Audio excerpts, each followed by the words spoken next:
બોલો સદગુરુ મહારાજની જય. સત્ય સનાતન ધર્મની જય. સદગુરુ નિરાત મહારાજની જય. સદગુરુ કોળીદાસ મહારાજની જય. અત્રે પધારેલા હરિગુરુ સંતન કી જય. अपने अपने गुरु महाराज की जय.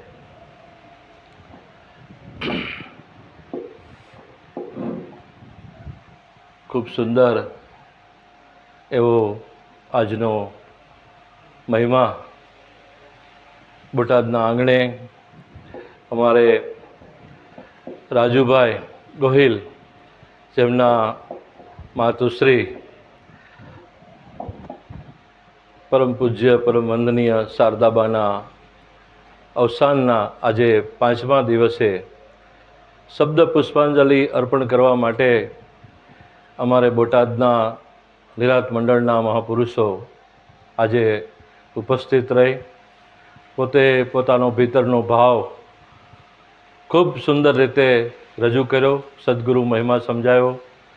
દરેક મહાપુરુષોએ તિરુરામ મહારાજ, મગનરામ મહારાજ, મણુરામ મહારાજ, અમારે વનરાજભાઈ બારોટ સાહેબ, તેમજ ભીખા ભગત, તેમજ નાગલપર નિવાસી પ્રેમજીરામ મહારાજ તથા અત્રે ઉપસ્થિત રહી અને સર્વે મહાપુરુષોએ પોતપોતાની શબ્દ પુષ્પાંજલિ અર્પણ કરી. બધાને ખૂબ ખૂબ ધન્યવાદ. કારણ કે રાજુભાઈ આપણા બધાના લાડીલા છે અને એમના આંગણે જ્યારે એમના માતુશ્રીનું અવસાન થયું ત્યારે વાત સાંભળી અને દરેક મહાપુરુષો પોતાનો શોક સંદેશો પીરસવા માટે અત્રે ઉપસ્થિત રહી. ખૂબ સુંદર મજાની સત્સંગની ધારા ચલાવી. કહેવામાં તો મહાપુરુષોએ, સંતોએ કાંઈ બાકી રહેવા નથી દીધું, પણ આપ સર્વેનો ભાવ છે જેમ અમારા મગનરામ મહારાજે કીધું કે ગણનારો ગણતરીમાં ન આવે, પણ અમારે તો અહીંયા અખંડ 11 દિવસ રહેવાનું હોય અને વ્યવસ્થા જાળવવાની હોય, એટલા માટે અમે બોલવી કે ન બોલીએ પણ આપ સર્વે મહાપુરુષો અત્રે પધારો તો અમારે એનું ખાસ ધ્યાન, ખાસ કાળજી રાખવાની હોય. આપનો કિંમતી સમય બગાડી અને અત્રે આવ્યા હોય તો આપનો વાણીનો, આપના અનુભવનો લાભ અમને તથા અમારા જે કંઈ સત્સંગી ભાઈ બહેનો છે બધાને મળે એવો અમારો હૃદયનો ભાવ હોય છે. કહેવામાં તો કાંઈ રહેવા નથી દીધું, પણ જ્યારે અમને એવું કહેવામાં આવ્યું છે કે 2 શબ્દ બોલો, ત્યારે અમારા હૃદયમાંથી એક જ વાત નીકળે છે કે આ મહાપુરુષોની વેદના જોવો તમે. મહાપુરુષોને કોઈ સ્વાર્થ નથી આપણા માટે, પણ બધાને ખબર છે કે એક દિવસ આ જગત છોડીને આપણે જતું રહેવાનું છે. જેમ હમણાં બારોટ સાહેબે વાત કરીને, અમારે શંકરદાન કવિ લીંબડીના, એમને કીધું દાનવ માનવને દેહ,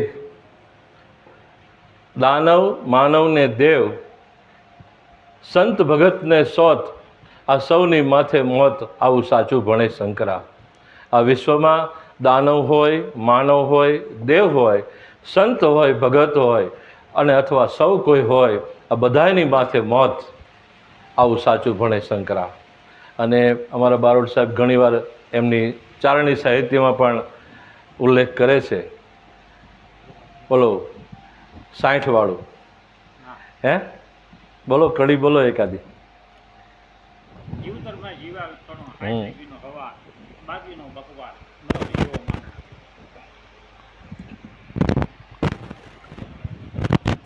બારોટ સાહેબ ઘણીવાર બોલે છે કે આ જીવનમાં જીવતરનો 60 સુધીનો સવાલ, કેટલો?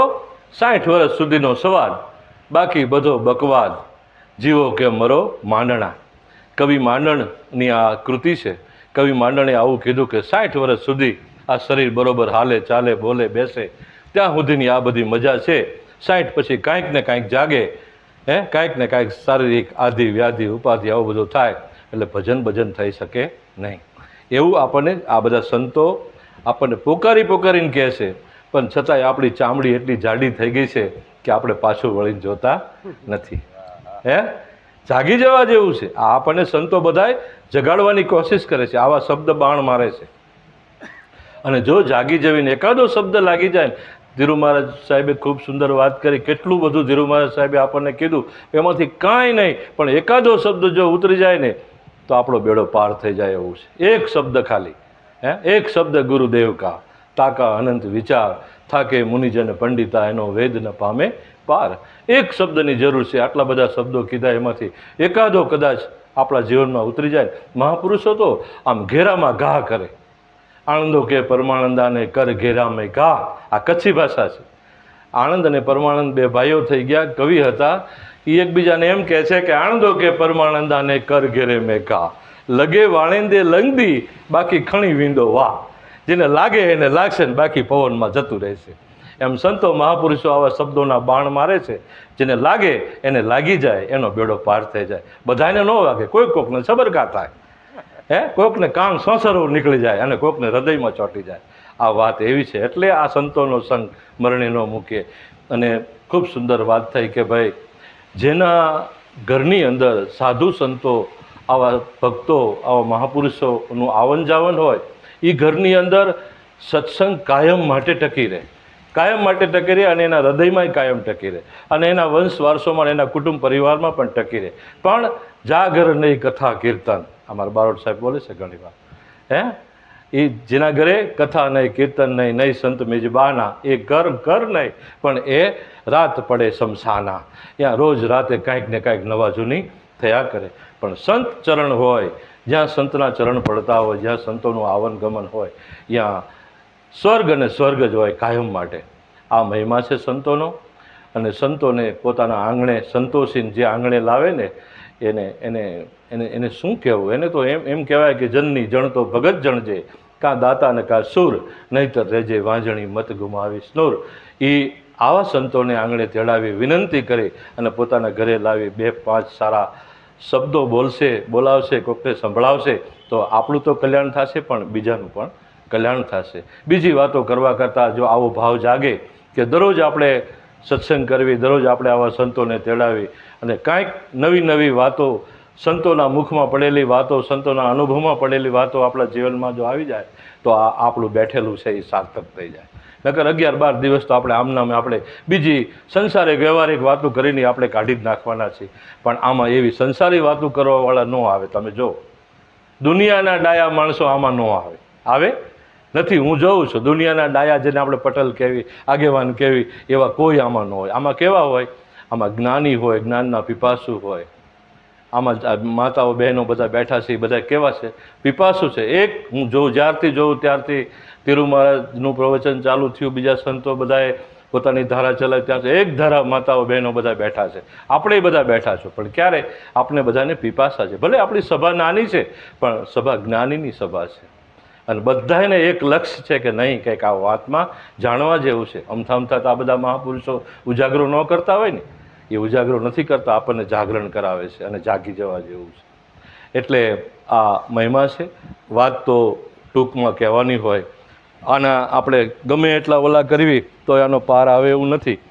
પણ આપણે એક ઈશારાની અંદર, એક શાનની અંદર આપણે જો સમજી જવીને, તો મનુષ્ય દેહ આપણને જે મળ્યો છે ને, બધાય સંતોનો કહેવાનો સાર એ જ છે કે આ દેહ કરી અને તમે 184 છોડાવી શકો, અથવા છૂટી જાય. આ દેહ, મનુષ્ય દેહ કરી, બાકી બીજી કોઈ યોની એવી નથી જેમાં તમે મનુષ્ય દેહમાંથી છૂટી અને તમે તમારા આત્મપદમાં સ્થિર થઈ શકો. આત્મપદમાં સ્થિર થવું હોય તો મનુષ્યના દેહ કરીને થવાય. બીજી કોઈ યોની એવી નથી કે એમાં તમને આ વાત મળે. એટલે બધા કહે છે કે મોંઘો મનુષ્ય દેહ ફરીને નહીં મળે વારંવાર. એ ભાઈ તું ભજી લે ને કીર્તન. આ મનુષ્યનો દેહ જેવો છે, આ દેહ કરીને બધું થઈ શકે, તમામ થઈ શકે. તમારે જે થવું હોય તે થઈ શકે. આપણા લાલજી મહારાજ ધીણોજવાળા થઈ ગયા, એમને પણ એમના પુસ્તકની અંદર લખ્યું છે કે માણસને જે થવું હોય થઈ શકાય. એને જ્ઞાની થવું હોય, વિજ્ઞાની થવું હોય, સંસારના કોઈ પણ અધિકારી થવું હોય, એને કોઈ પદ જોતું હોય, પ્રતિષ્ઠા જોતી હોય, હોદ્દો જોતો હોય, મનુષ્ય દેહ કરીને એને જે થવું હોય થઈ શકે. બરાબર? ડૉક્ટર બની શકે, વકીલ બની શકે, DYSP બની શકે, એને જે થવું હોય થઈ શકે મનુષ્ય દેહ કરીને. અને કદાચ ભક્ત થઈ શકે, અને ભક્તથી આગળ જઈ અને ભગવાન પણ થઈ શકે. આ મનુષ્ય દેહ છે અને બધા આ દેહ કરીને જ વાયા મનુષ્ય દેહ કરીને જ બધા ગયા છે, બધા સીધાવ્યા છે. બરાબર છે. રામ જન્મ ત્યારે કોઈ નહોતું કીધું કે બ્રહ્મ જન્મ, ભગવાન જન્મ. કૃષ્ણ જન્મ ત્યારે કોઈ એમ ન કીધું કે આ ભગવાન કે બ્રહ્મ જન્મ. એ બધા સામાન્ય બાળકને રૂપે જ જન્માતા, પણ એવા કર્મ કરી અને પછી ભગવાન કહેવાણા, પછી કૃષ્ણ કહેવાણા, પછી રામદેવજી કહેવાણા, પછી રામ કહેવાણા, પછી બુદ્ધ કહેવાણા, પછી મહાવીર કહેવાણા. એવા કર્મ કર્યા. એમ આપણે પણ એવા કર્મ કરવી તો આપણે આપણી આ ગતિમાંથી આપણે ઉર્ધ્વ ગતિ આપણે કરી શકીએ, એવો આ સંતોનો બધાનો મત છે. સિર જાય પણ જૂઠું ન બોલો, સબ સુણી લેજો કાન, ભક્ત લાલજી પ્રગટ બતાવે, આ દેહ સહિત ભગવાન. એમને ચેલેન્જ ફેંકી હતી, પ્રગટ છે ભારતમાં ભગવાન, ઈશ્વર ઓળખવા હોય તો આવજો. આ લાલજી મહારાજ લોખંડી પુરુષ આપણા, એને આવો સંદેશો જાહેર કર્યો હતો નિરાજ સંપ્રદાયની અંદર. અને આવો જ્યારે નશો ચડી જાય ત્યારે એ 5, 25, 50, 100, 200, 500 પરમહંસોની સભા ઊભી કરી શકે અને એટલાનો મોક્ષ કરાવી શકે. એવી તાલાવેલી જ્યારે લાગે ત્યારે પોતે પોતાનું ભાન ભૂલી જાય. કાલ કે એમ કંઈક આપણે બેઠા ત્યારે એક વાત થઈ હતી, કાલે જ થઈ છે મારા ખ્યાલથી. લેમ્પ એટલે ગ્લોબ, બલ્બની શોધ કરનારો અમેરિકામાં એક વૈજ્ઞાનિક થઈ ગયો, જ્હોન એડિસન. એ જ્હોન એડિસન એટલો બધો મહાન વૈજ્ઞાનિક કે રાત દિવસે સંશોધન કર્યા કરે. એને એટલી બધી મસ્તી આવી ગઈ કે વાત જવા દે. પછી એમાં ઘરેથી રેશન કાર્ડની લાઇનમાં જેમ આપણે બધાને જવાનું થાય તો એને ઘરેથી કીધું બેને કે ભાઈ તમે રેશનની વસ્તુ લેવા જાઓ, લઈ આવો. છોકરાઓ કોઈ છે નહીં ઘરે, એટલે એને થેલી પકડાઈ દીધી અને રેશન કાર્ડની લાઇનમાં ગયા ને એટલે એમની આગળ 4-5 જણા હતા અને પાછળ મોટી લાઈન થઈ ગઈ. પછી ઓલી દુકાન ખુલી ગઈ ને એવું 4-5 જણાનો વારો આવી ગયો. પછી આમનું નામ પોકારે અંદરથી, બારીમાંથી, અને આવડા બહારથી રેશન કાર્ડ આપે ને આ મૂકી દે. એટલે જ્હોન એડિસન આવું 3 વખત બોલ્યા. એટલે ઓલા જે લાઇનમાં ઊભા હતા ને આગળવાળા ને પાછળવાળા બધા કે સાહેબ તમારું નામ બોલે છે. એ કે હે મારું નામ શું? મારું નામ શું છે? કે જ્હોન એડિસન તમારું નામ બોલે છે. એ બધાને ખબર કે આ મહાન વૈજ્ઞાનિક છે અને પણ આ એની મસ્તીમાં છે, આને એ કંઈ ભાન નથી. આ તો આ ઘરેથી મોકલો એટલે આવ્યો છે રેશનની વસ્તુ લેવા માટે, પોતાનું નામ ભૂલી ગયો. વિચાર કરો તમે, કેટલી બધી એની મસ્તી હશે. એક ખાલી લૌકિક શોધ કરી જેને લેમ્પની, આખા વિશ્વને જેને આ લેમ્પની ગ્લોબની આપણને બધાને જે દેન કરી, એવો વૈજ્ઞાનિક એ એક આવી ભૌતિક શોધની અંદર જો પોતાનું નામ ભૂલી ગયો હોય અને પછી એ વસ્તુ લઈને ઘરે આપીને ઘરનાને કીધું કે આલ્યો આજથી હવે હું વસ્તુ લેવા કોઈ દી નહીં જાઉં. એટલા બધા માણસોની વચ્ચે 3 વખત મારું નામ બોલાવ્યું તો મને મારું નામની ખબર નથી. એ કે તમે શોધમાં એટલા બધા મશગુલ બની ગયા છો ને એટલે તમે તમારું નામ પણ ભૂલો. મિટા દે અપની હસ્તી કો, પોતાની હસ્તી મિટાવી દીધી. એમ ઘણા બધા મહાપુરુષો. આપણે નરસિંહ મહેતાનો દાખલો જોઈ. નરસિંહ મહેતા રાસલીલા કહે છે જોતા હતા, દર્શન કરતા હતા, એનો હાથ આખો સળગી ગયો હતો એવું કહે છે. લોકવાયકા છે નરસિંહ મહેતા જુનાગઢની અંદર. એમ સંતો બધા ભાન ભૂલી જાય છે. આપણે એક વિદુરજીની આપણે દ્રષ્ટાંત લઈએ. વિદુરજીના ઘરે જ્યારે કૃષ્ણ પરમાત્મા પધાર્યા, વિદુરજીને જ્યારે એવું થઈ ગયું ભગવાનને જમાડી દઉં, ત્યારે એમના ઘરના પત્ની છે એ કેળાનો થાળ ધરી અને કેળાની છાલ ભગવાનને આપવા માંડ્યા. ઓલો જે ગર્ભ હતો એક બાજુ ઢગલો કરવા માંડ્યા, કેળાની છાલ આપવા માંડ્યા, ગર્ભ એક બાજુ કરવા માંડ્યા. ભગવાને જમીને ઓડકારો કાઢીને કહા વાહ ભાઈ વાહ વિદુરજી, બહુ મજા આવી, કે ચાલો હવે કે હું તમને વિદાય કરવા આવું. પાછા ઘરે આવીને જોયો તો ઢગલો બધો ઓલો કેળાનો ઢગલો નીચે પડેલો અને ભગવાન છાલ આરોગી ગયા. તોય ભગવાન બોલ્યા. એનો પ્રેમ જોતા હતા. કહેવાનો મતલબ ભાવ ભૂલી જાય. આ મહિમા છે ભક્તિમાં. જ્યારે આપણે તાદાત્મ્ય થઈ જાય, આપણે આપણું બધું ભૂલી જઈએ ત્યારે એક તાર લાગે, નહીંતર એક તાર લાગે એવું નથી. સદગુરુ પરમાત્માએ આપણને સમજાવ્યું છે કે તમે નથી કહેતા દેહની શુદ્ધિ જ્યારે ભૂલી જશો પાનબાઈ, ત્યારે થશે સાચી વાત. આપણે બધા હજી ભાનમાં છીએ. આપણને બધી ભાન છે, મને કોણે શું કીધું, હું ક્યાં છું, હું કેવો લાગુ છું, મારું કેવું હશે, મને શું લોકો સોચતા હશે, વિચારતા હશે, આવું બધું આપણને થતું. બોલો તો દુનિયાનું જગતનું ભાન ભૂલી જાય. અને જે ભૂલી ગયા છે ભાન, એ બધા મટી ગયા કહેવાય. અને જે મટી ગયા છે એના નામ આજે ગાજે છે. અને એને પરમાત્માનો ભેટો. આ મહારાજે જેમ હમણાં વાત કરી ધીરુરામ મહારાજે કે નદી છે એ સરિતા છે, એ શાયરમાં પડી ગઈ, પછી નદી નામ મટી ગયું, પછી એકરૂપ થઈ ગઈ. એવી રીતે આ જ્ઞાન અગ્નિ છે ને, જ્ઞાન અગ્નિની અંદર પ્રજ્વલિત થઈ ગયો, જ્ઞાન અગ્નિની અંદર જે હોમાઈ ગયો એ જ્ઞાન રૂપ થઈ ગયો. એ જ્ઞાની અલગ ન રહે, જ્ઞાની કોઈ દિવસ અલગ ન રહે, એ જ્ઞાન રૂપ થઈ જાય. આ મહિમા છે આપણો. એટલે જીવન જીવવાની મજા ત્યારે આવે. દક્ષિણમાં એક નાની એવી વાત કરું છું. દક્ષિણમાં એક નાગાર્જુન કરીને એક મહાપુરુષ થઈ ગયા, એટલે અલમસ્ત ફકીર. નાગાર્જુન એટલે આમય નાગાર્જુન, એને વસ્ત્રનું કંઈ ભાન નહોતું રહ્યું, એવી એની મસ્તી હતી. એ નાગાર્જુન ફરતા ફરતા એક દિવસ કહે છે કે ભાઈ મદ્રાસ રાજ્યમાં એક રાજમહેલ પાસેથી નીકળ્યા. એનું નામ, એની ખ્યાતિ બહુ જબરજસ્ત હતી. એટલે મદ્રાસની રાજરાણી એને એવું થઈ ગયું કે આ લાકડાના બર્તનમાં, લાકડાના વાસણમાં ભિક્ષા માંગીને ખાય છે, આવો મહાપુરુષ દેશનો ગૌરવ કહેવાય. નાગાર્જુન એટલે સાઉથ, દક્ષિણનું ગૌરવ કહેવાય. એવો મહાપુરુષ એક લાકડાના પાત્રની અંદર માગીને જો ભિક્ષા માગતો હોય, ખાતો હોય, તો હું કે હું રાજરાણી છું મદ્રાસની, અને હું ધારું તો આને સુવર્ણ પાત્ર આપી શકું. એટલે એને સુવર્ણ પાત્ર તૈયાર કરવાનું. જ્યારે અહીંથી નીકળે ત્યારે મારે એને ઊભો રાખીને મારે એને આ પાત્ર ભેટ આપવું છે. મહારાજ, એને સુવર્ણ પાત્ર ભેટ આપવું છે. એટલે એને સુવર્ણ પાત્ર તૈયાર કરાવ્યું, સરસ મજાનું ભિક્ષા પાત્ર, અને એની અંદર એને હીરા જડિત વાસણ બનાવી નાખ્યું. હીરા જડિત, સોનાનું પાત્ર તો ખરું પણ હીરા જડાવ્યા, એવું કિંમતી બનાવ્યું. અને પછી જ્યારે એના સિપાહીઓને, નોકરોને, પ્રધાનોને બધાને કીધું કે ભાઈ જ્યારે નાગાર્જુન અહીંયાથી નીકળે મહાપુરુષ, ત્યારે મને કહેજો, એટલે મારે એમને આ ભિક્ષા પાત્ર ભેટ કરવું છે. એટલે એ બરાબર એક એવો સમય આવ્યો, અને એ સમયે નાગાર્જુનને અહીંયાથી નીકળવું રાજમહેલ પાસેથી, અને એમને ઊભા રાખ્યા કે બાપુ ઘડીક ઊભા રહો, અમારા રાજરાણી છે એ આપના દર્શન કરવા માગે છે.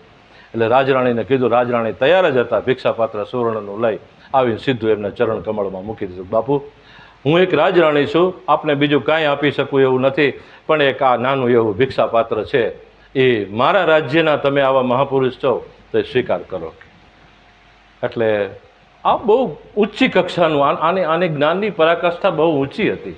જેને વસ્ત્રનું પણ ભાન નથી, જેને કોઈ વસ્તુનું એને કોઈ આખા જગતની અંદર તમામ વસ્તુ તણખલાની સમાન છે, એવો માણસ ઘડીક દ્વિધામાં પડી ગયો, હું આનો સ્વીકાર કરું કે ન કરું.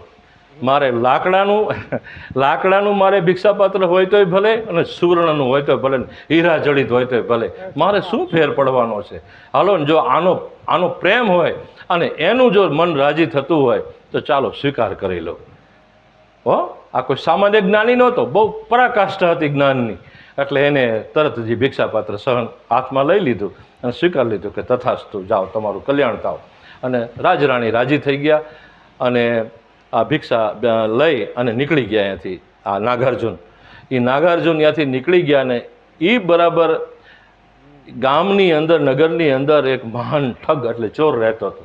એની નજર આ ચળકતું ભિક્ષાપાત્ર, બપોરનો સમય 12 વાગ્યાનો, ધોમ ધકે, સૂર્યનો પ્રકાશ પડે તો આમ ચમકારા થાય, આમ લાઇટ મારે, પ્રકાશ ફેંકે, શેરડા પડે, સુવર્ણ જડિત હોય, હીરા જડિત હોય, આવું પાત્ર લઈને નીકળે, અને કોઈ ભિખારી, ચિત્રે હાલ ભિખારી, એના હાથમાં આવું જોવે એટલે ચોરને તો એમ થાય જાય ને કે ભાઈ મારે તો આ પડાવી લેવું છે, કે બીજું કાંઈ નહીં. એટલે એ તો એની પાછળ ચાલતો થઈ ગયો. નાગાર્જુન એવો માણસ હતો, એવો સિદ્ધ પુરુષ હતો કે કોઈ ગામની વચ્ચે કે નગરની વચ્ચે એ રહેતો નહોતો. એ ગામથી બહાર કોઈ કે ગમે તેવું કોઈ જંગલ હોય, કોઈ ખંડેર હોય, કોઈ પડી ગયેલું મકાન હોય, એવી અવાવરૂ જગ્યાએ એ નિવાસ કરે. એટલે ત્યાંથી નીકળી ગયા, અને ચોર એની પાછળ આવે છે. એ નાગાર્જુનને ખબર પડી ગઈ, પાછળ આમ નજર કરી કે એની પાછળ એક માણસ પડ્યો છે અને એ આવે છે. એટલે પગ દબાવતો ઓલો નીકળે, ઓલો જ્યાં પાછું જોવે તો વળી ઊભો રહી જાય, અને આગળ હાલતો થાય એટલે પાછળ આવે. આને ખબર, નાગાર્જુનને બધી ખબર, એને આગળ પાછળ બધી દ્રષ્ટિ હતી. નાગાર્જુન જાગ્રત પુરુષ હતો. એટલે નાગાર્જુન ધીમે ધીમે કરતાં ગામની બહાર જઈને એક ખંડેર હતું, એ ખંડેરની અંદર પ્રવેશ કરે છે. અને પ્રવેશ કરી અને થોડોક છાંયો પડતો હતો દિવાલો, અહીંયા જઈ આગુ પાછું કાંટા કાંકરા ને એવું બધું આગુ પાછું કરી અને અહીંયા ઠેરાવી દે છે. અને આસન લગાવી અને ટેકો દઈને બેસી જાય છે.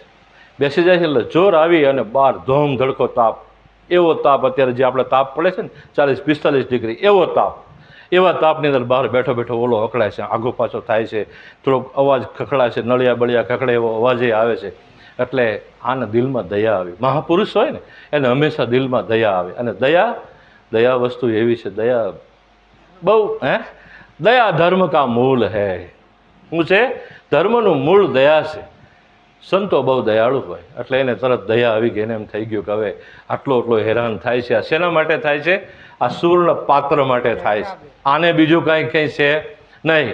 એટલે બિચારો હેરાન થાય ને હું તો અહીં ટાઢે છાંયે બેઠો છું.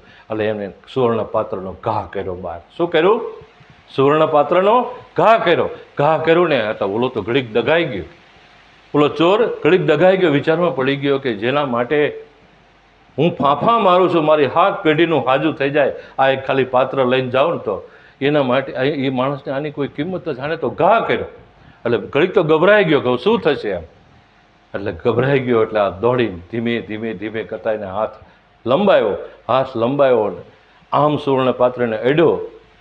એટલે હાથમાં લેતા તો લીધું પણ એને આમ શોર્ટ કેમ લાગ્યો હોય એમ લાગી ગયું કે મારા હાથમાં જે મારી મનો ઈચ્છા હતી એ મારી પૂર્ણ થઈ ગઈ ને એટલે પણ મનમાં એને આંખમાંથી હર્ષના આંસુ આવી ગયા ને એટલે એ તરત જ દોડી અને એ બાપુ સામું જોવા માંડ્યો, નાગાર્જુન સ્વામી સામું. નાગાર્જુનને કે બાપુ તમે આને જેની પાછળ હું તમારી પાછળ સવારનો ભમું છું, જેની પાછળ એને પકડવા માટે એ તમે બહાર કેમ ફેંકી દીધું? કે બેટા મેં બહાર એટલા માટે ફેંકી દીધું તું અંદર આવી શકે. શું કીધું? મેં બહાર એટલા માટે ફેંક્યું તું અંદર આવી શકે. હવે તને કાંઈ બીક નથી ને કે હવે તારે જે જરૂર હતી તને મળી ગયું ને, ચાલ હવે અંદર આવતો રહે કે.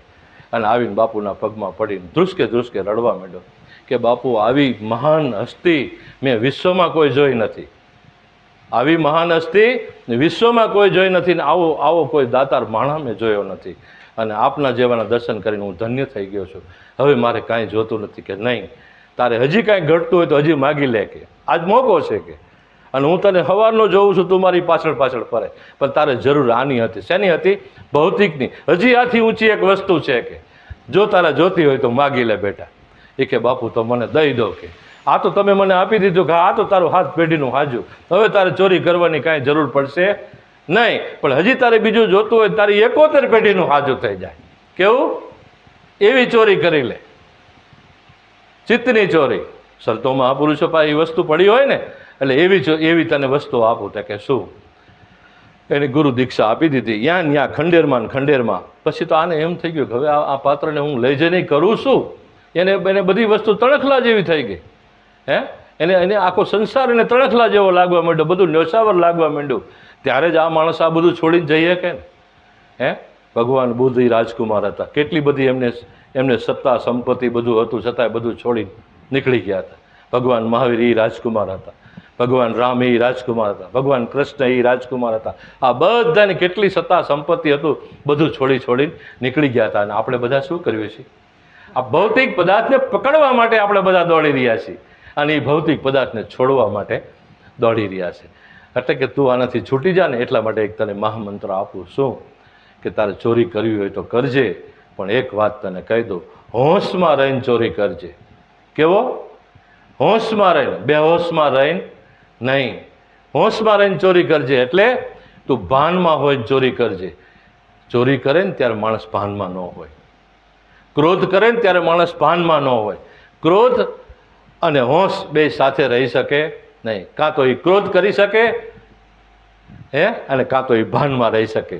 બાકી ભાનમાં હોય ત્યારે ક્રોધ થાય નહીં, એમ ભાનમાં હોય ત્યારે ચોરી થાય નહીં.